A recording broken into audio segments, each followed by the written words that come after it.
Picture this. The year is 1939 and Britain stands on the precipice of war. Across the country, people are bracing for a very uncertain future, expecting blackouts, air raids, and food rationing. But deep in the heart of a very ordinary government office in London, officials are grappling with a very important issue: paper. Yes, paper. In an age before digital communication, paper was even more vital for record keeping, packaging, publishing, and even military operations. And to make sure that the country still had enough, Britain was about to launch one of the most ambitious recycling programs in history. On November 11th, 1939, just weeks after war was declared, the Ministry of Supply established a special directorate with a very singular mission: to mobilize Britain's waste for the war effort. At the heart of this initiative was paper salvage. Before the war, Britain's paper recycling was practically non-existent, with less than 1,000 tons collected per week. But memories of World War I, when paper prices absolutely skyrocketed due to import disruptions,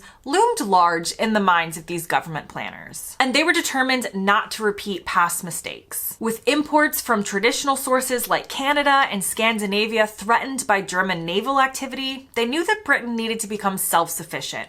And fast. At the very beginning, the campaign relied on voluntary participation. Local authorities were encouraged to collect paper and report the statistics to Whitehall. Posters, radio broadcasts, and newspaper articles really tried to get citizens to do their part. But as the war dragged on and human nature kicks in, the government recognized that they needed stronger measures to actually get people to comply. By late 1940, the program becomes mandatory for towns with over 10,000 residents. And by 1941, those towns with as few as 5,000 residents were also required to participate. This rapid expansion meant that practically the entire nation, almost 43 million British citizens, became part of this massive recycling effort. At the heart of the campaign were the unsung heroes of the salvage effort: over 100,000 volunteer salvage stewards. These dedicated individuals organized collections, manned local depots, and tirelessly encouraged their neighbors to contribute.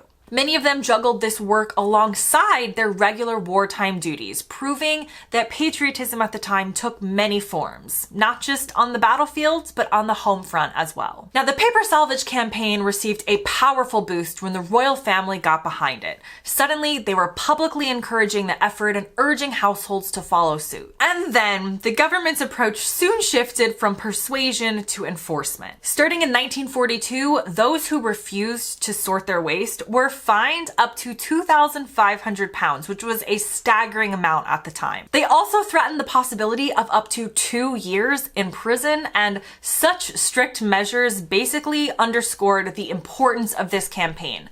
This was not a mere suggestion anymore, this was a matter of national survival. By 1942, it had worked. Local authority collections had soared to an astounding 433,000 tons annually. And more impressively, 60% of all new paper production now came from recycled sources. This is an achievement that is even impressive by today's standards. Now, to really drive home the significance of their efforts, the government provided compelling statistics and determined that just 1 ton of salvaged paper could produce almost 3 million cigarettes, which were seen as critical for troop morale, 12,000 square feet of ceiling board for essential wartime construction, 17,000 sheets of brown wrapping paper, which was crucial for packaging, and 200,000 books of matches, which were essential for both citizens and soldiers. But not everyone was enthusiastic about the wholesale collection of paper, and I don't necessarily blame them.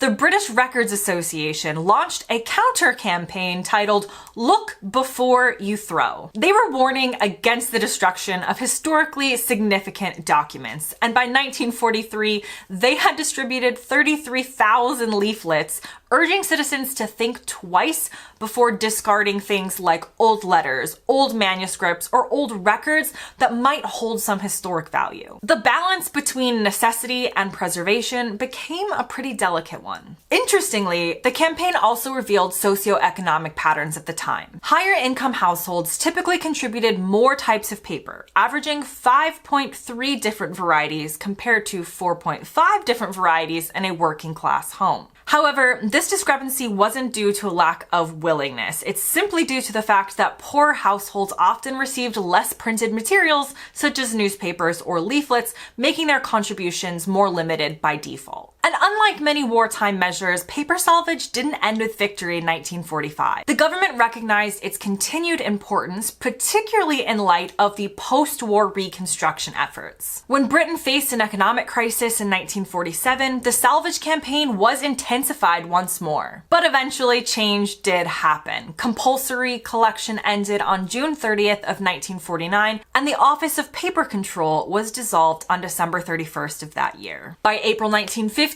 price controls on paper were lifted, officially marking the end of an extraordinary era. In the years that followed, Britain began importing waste paper from the Netherlands, Sweden, and Norway to meet its needs. And despite its official end, the wartime paper salvage campaign really left its mark on British society. It had demonstrated the power of collective action, proving that an entire nation could work together and be mobilized to change its behavior for the greater good. It also reshaped attitudes towards waste, laying the foundation for future recycling efforts. Even today, as modern society grapples with sustainability challenges, Britain's wartime paper salvage campaign serves as a pretty inspiring example of what can be achieved when necessity and innovation are combined. What began as a response to wartime scarcity evolved into one of the most successful recycling efforts in history. That brings me to the end of this video. I hope you learned something new. Comment below and let me know what you thought, and I'll see you guys next time.